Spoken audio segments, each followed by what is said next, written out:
اللہ اکبر اللہ اکبر۔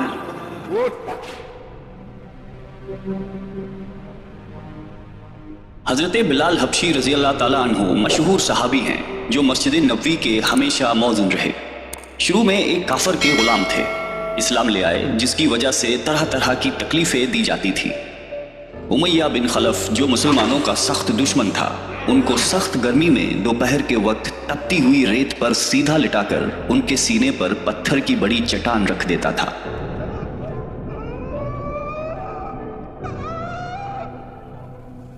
تاکہ وہ حرکت نہ کر سکے، اور کہتا تھا کہ یا اس حال میں مر جائے یا زندگی چاہیے تو اسلام سے ہٹ جا۔ مگر وہ اس حالت میں بھی احد احد کہتے تھے، یعنی معبود ایک ہی ہے۔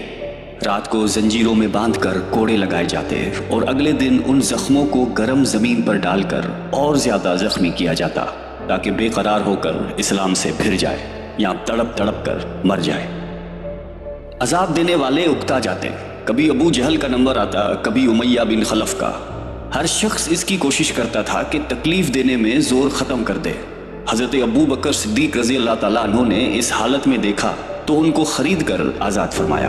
چونکہ عرب کے بت پرست اپنے بتوں کو بھی معبود کہتے تھے، اس لیے ان کے مقابلے میں اسلام کی تعلیم توحید کی تھی، جس کی وجہ سے حضرت بلال رضی اللہ تعالیٰ عنہ کی زبان پر ایک ہی کا ورد تھا۔ یہ تعلق اور عشق کی بات ہے۔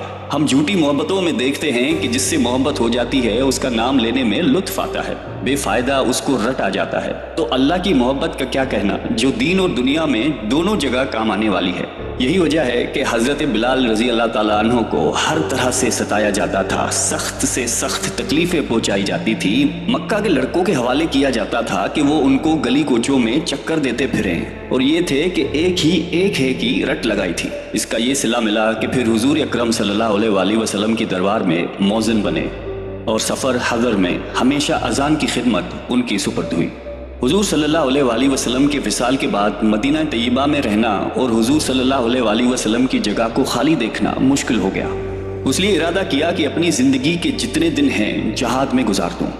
اس لیے جہاد میں شرکت کی نیت سے چل دیے۔ ایک عرصے تک مدینہ منورہ لوٹ کر نہیں آئے۔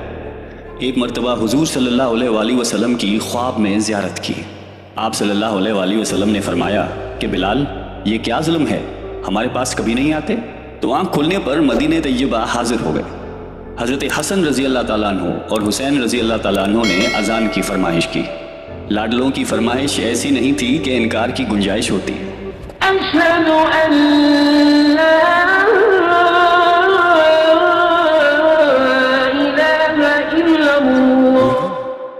اذان کہنا شروع کی اور مدینے میں حضور صلی اللہ علیہ وآلہ وسلم کے زمانے کی اذان کانوں میں پڑھ کر کوہرام مچ گیا۔